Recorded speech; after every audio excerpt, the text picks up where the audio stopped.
Teenage Mutant Ninja Turtles Season 4, Episode 25, Requiem.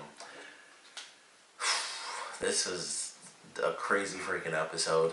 I mean, this is the episode going into the season finale, and for a second I thought it was the season finale, because I'm like, I don't know what's about to happen. And I went on Wikipedia just to make sure, because it was half an hour, and typically they do hour-long episodes for the finales, so I just went to make sure, because they were teasing some stuff at the beginning of this, and I was freaking out, appropriately, apparently. And just the way it starts off, and we have, it starts off kind of funny. We have the guys watching, or the whole group actually, watching Bradford's season finale like they do with all their shows.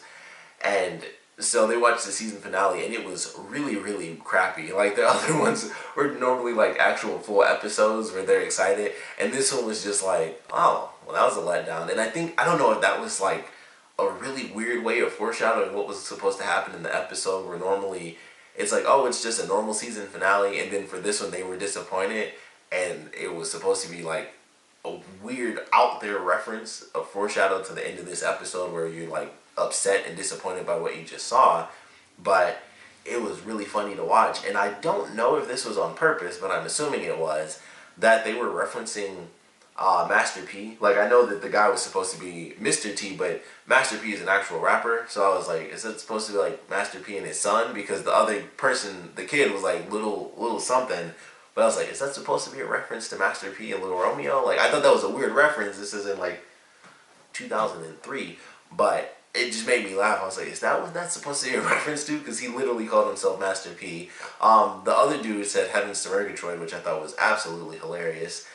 But it was really funny watching that, and then they go into some really serious stuff that freaked me out appropriately, like I said. And it was Leo going to Master Splinter, and he's saying, he was saying this crazy stuff like, when I pass on, or he's like, I always knew that you'd be a good leader, and that when I would pass on, a good father. And I'm like, why would he say that? And as soon as he said that, I started to freak out, because I knew that the episode, of course, was going to focus on Super Shredder with the beginning of the episode. And it really scared me. Like, the whole way through, I was freaking out.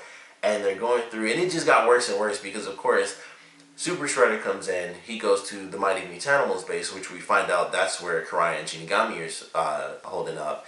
So, his team finds out where they are, and so he decides that's basically what he's going to do. He's going to go and attack the Mighty Mutanimals and get Karai and Shinigami. And then when the Turtles, April, Casey, and Splinter get there, Splinter is able to realize that there are two different paths. And Leo was definitely right. He was like, this doesn't make sense. Like, we should not split up to take... it's Super Shredder. Like, the only reason they didn't die last time was because of the fact that he was, like, his body was, like, flipping out, because he was, like, it was pumping through his system, and he wasn't adjusted. And it was just really crazy. I was like, man, it just got scarier, because they split up, and I'm like, I just don't like this. And so, of course... mostly the Turtles, they end up going to, it wasn't really Coney Island, but they go to an amusement park, and they end up fighting Bebop and Rocksteady. So it's the Turtles plus Leatherhead, and then on the other side of things, going after Super Shredder, we had Splinter, Casey, April, and Slash, because Gecko can't really do much.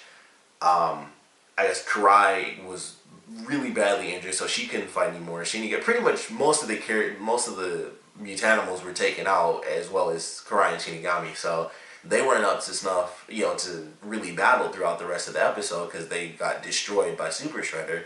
So if we had those extra characters, it probably would have made a huge difference. Like, if Shinigami and Karai were there, obviously Mondo Gecko doesn't make a difference, but if we had Rockwell, just those three characters could have made a huge difference, especially, of course, if they went to help with Super Shredder. But we have our small team going after Shredder, and he jumps out and he's taking them all down. He took Slash out faster than I think he did any other character, because he fought him, and he literally throws him through the sign and knocks him off the building. Of course, they also did the great symbolism where it's like he was at the building where the Turtles first fight the Shredder, which whenever he shows up, I always think back to the first time he appeared in the series, and it was one of the best episodes in the entire series, because that's who Shredder is. He is that character that is nearly impossible to defeat, and I just love the way they did it. I love the way that it played out.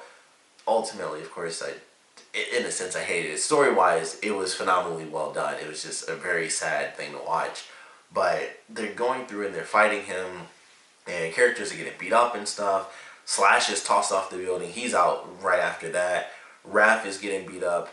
Splinter is getting beat up. April gets beat up. Casey almost dies because he tries to save Raph from falling off the building. He gets knocked off the building, and fortunately, he has the grapple gun, so that ends up saving him. But he like slams into the trunk, and it like broke his mask. And I thought that was still a good scene. Like he put his thumb up and stuff, but I was like, if they didn't have him do that, that would have seemed really dramatic. But it was like, of course he ends up surviving, so it was still kind of funny because he puts his thumb like, "Woo, I survived," but at the same time, like his mask still like split in half, and I thought that was still a cool little bit of imagery.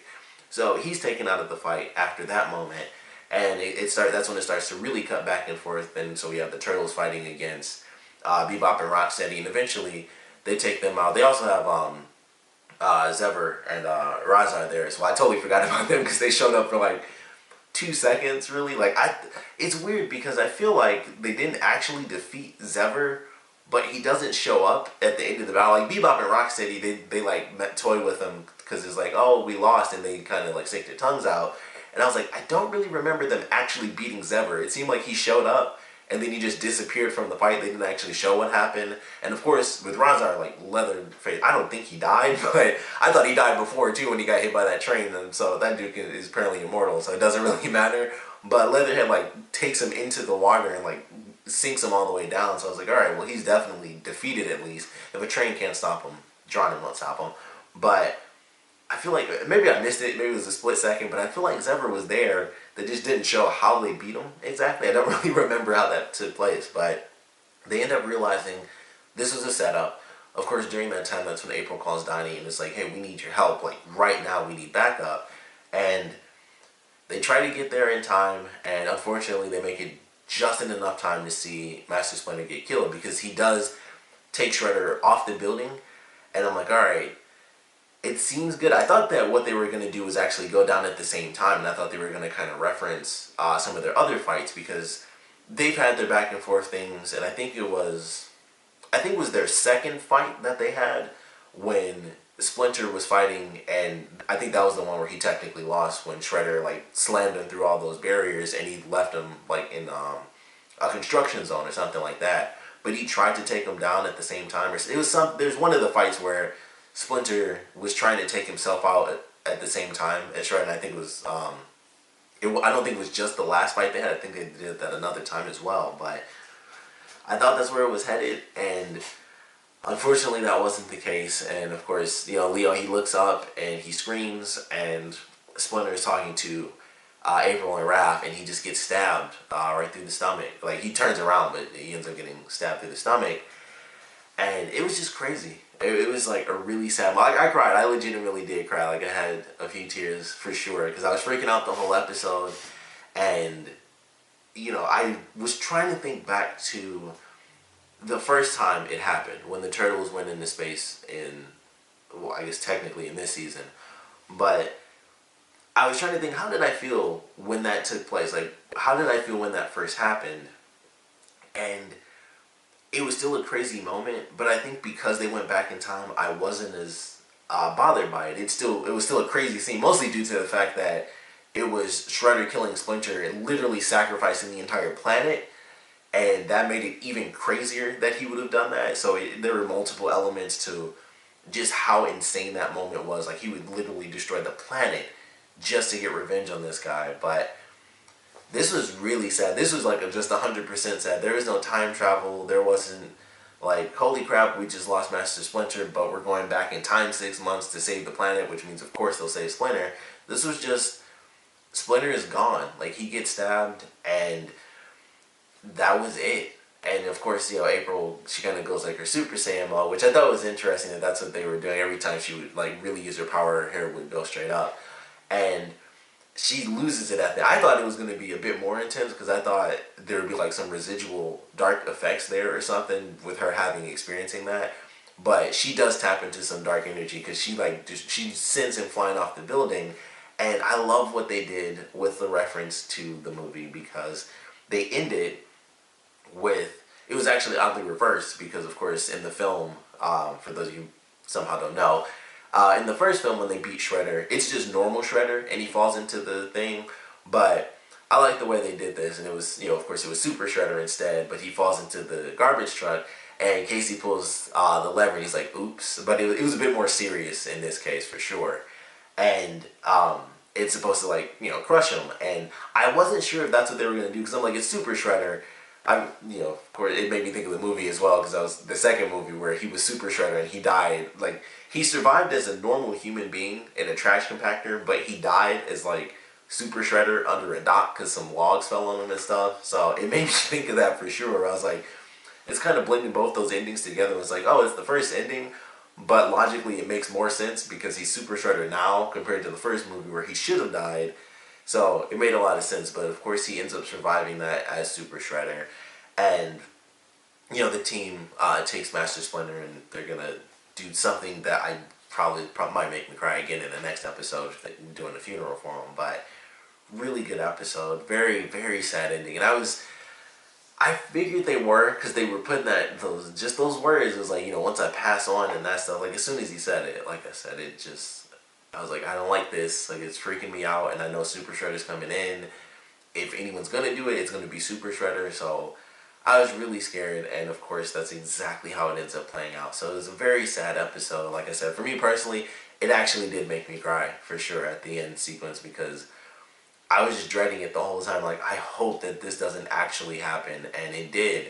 And they didn't even save it for the finale, because that's what I was thinking. Like, maybe he actually did defeat him, and then in the finale that he would probably die. They would also defeat Shredder in the finale, but he would have killed Splinter before that.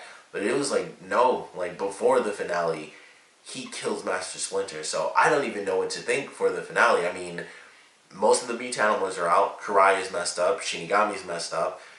Slash, I would assume, is really messed up. So we got the Turtles, Casey, April, and Leatherhead. And somehow they're supposed to take out all of, Shredder's people. So I'm sure they'll probably bring in the Footbots and stuff next episode as well, just to try to finish him out.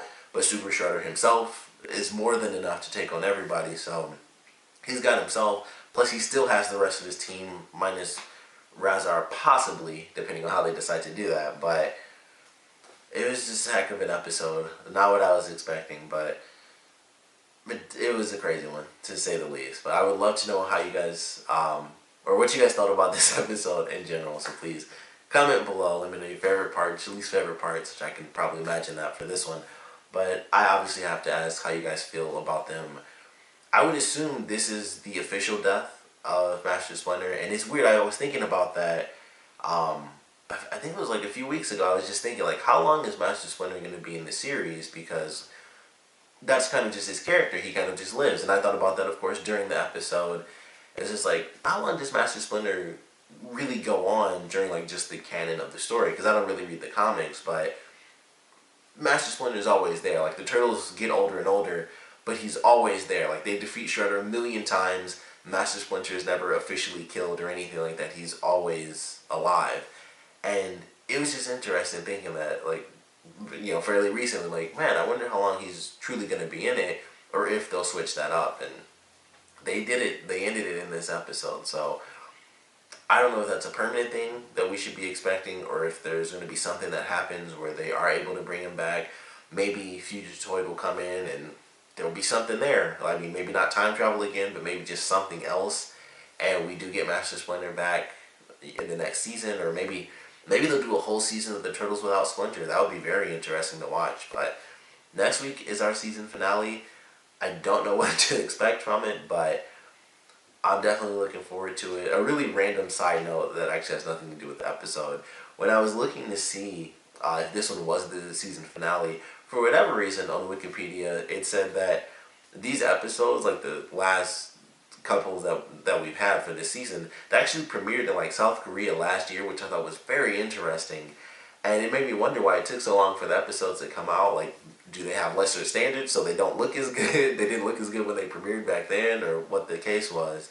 Some of the episodes premiered on, like, December 30th, which I thought was crazy. But, that made perfect sense. But I was like, we still had time way before that, because the show hadn't been on for I don't know how long, in the States at least. So, like I said, with it having shown in Korea, I don't know, the viewers I have for these reviews. I don't know where you guys may be living, but for us, it's crazy. I don't, I don't know, but I thought that was good. I was like, huh, like the whole season premiered last year in South Korea, but we just started getting them in like February, so, or like mid-January, I guess, but still an insane episode going into the season finale. Super loud motorcycle. But like I said, I would love to know how you guys feel about losing Master Splinter. I would love to know if you think they will bring him back somehow. I'm sure there's some stories in the comics for sure. I mean, if there's as many versions of Shredder as I've seen, there's got to be some natural ways that they can bring back Master Splinter to life. So I don't know what to expect for this finale, but like I said, we'd love to know how you guys are feeling right now, and of course what you thought of the episode in general. So please comment below, let me know, and thanks for watching.